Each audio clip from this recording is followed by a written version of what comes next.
Hey fish friends, I've got another tank for you today. This is the fourth tank in my fish room that I'm doing a video for. This is my one and only Lake Tanganyikan tank. And as you can see, I've got a colony of shell dwellers. These are probably the most common that you'll find in aquariums. These are Neolamprologus multifasciatus. That's a mouthful for you, but people usually call them multis, or the whole group of shell dwellers, shellies. So anyway, these multis are just great to watch. They are just always active. Apparently, they're the only kind of true colonizing cichlid. They're real small.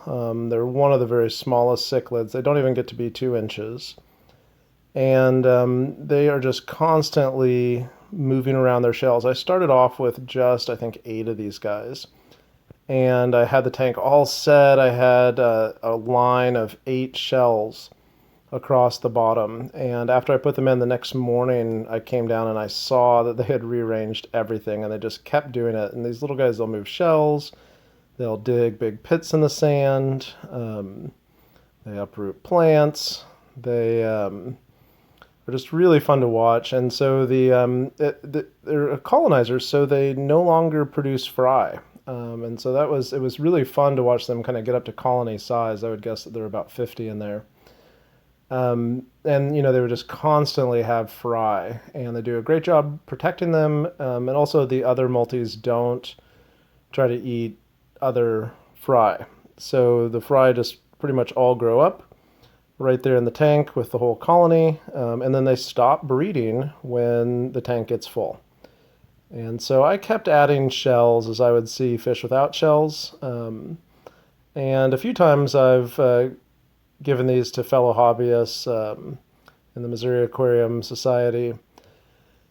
And what I do is just pull out the shells and give them, however many shells. There's usually a cichlid per shell.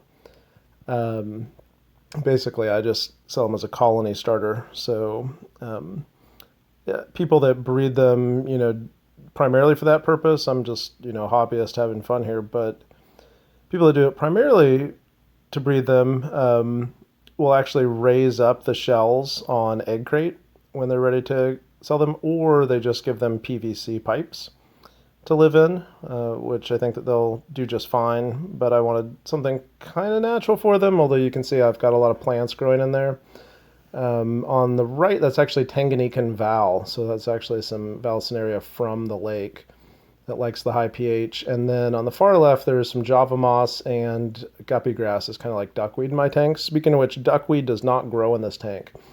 So I use the Lake Tanganyikan buffer from Seachem, as well as cichlid, the Rift Lake cichlid salt from Seachem, every time that I do water changes, making sure that it doesn't go out of control, because there is a little bit of evaporation, but all my tanks except for my little shrimp tank are covered to help reduce evaporation. But these are just tons of fun to watch. It was really fun to watch them form that colony. And then you can see in there, if you look kind of right in the center just there, and now over on the left, I've got one Tanganyikan killifish. And so these are the most common shell dweller and one of the least common killies in the hobby. I got some eggs at one of the Missouri Aquarium Society meetings, and I only got 3, and then these things are very difficult to keep. They go just crazy with any change. So if I have to stick my hand in there, they just go nuts. It's really nice to have the plants on the side for them.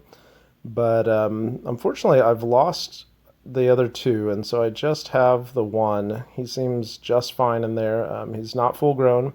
I had kind of dreams of getting a much larger tank for them. They are beautiful fish.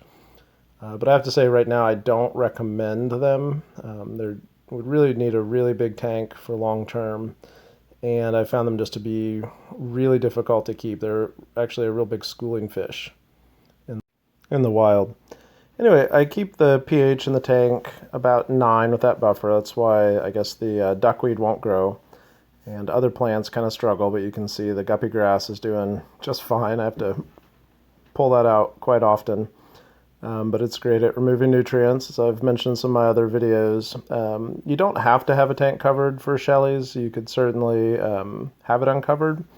You would absolutely need it covered for the Tanganyikan Killifish because they'll jump right out. But I also really like to reduce evaporation. It just gets to be a hassle. I've got about 20 tanks, and so topping everything off would just eat up extra time that could be spent on feeding or water changes. So I pre-mix their water. For most of my tanks, I have a big tub that I age water in, but for these guys, I use a 5-gallon bucket and just do 25%, about 5 gallons a week. And I pre-mix it with the buffer and the salt, as I mentioned, and heat it up to the temperature. I keep the temperature in the upper 70s. There's a heater in this tank and a double sponge filter. And, I would imagine that they could probably live in just regular tap water if it's a bit on the hard side, somewhere north of 7. But I like to get the water conditions as close to the wild as I can, just to make them comfortable and happy. Anyway, these guys are a lot of fun to watch. They are always super active. It's kind of funny how they're skittish every time I raise my hand up to feed them. You can see earlier in the video I fed them some mysis. And they just, dart away for a second and then right back to the food. At night, though, if I come in late after the lights are all off, these fish are gone. You won't see a fish in the tank. In fact, if I see one, I know I probably need to add another shell for that one. But they go to sleep in their shells. They're super cute. The female, when she's guarding fry, is right there to dart away, and the male's nearby. Anyway, highly recommended fish. Pretty, they've got blue eyes, and a lot of fun to keep. Watch, they're like little engineers. Anyway, thanks so much for watching. Bye.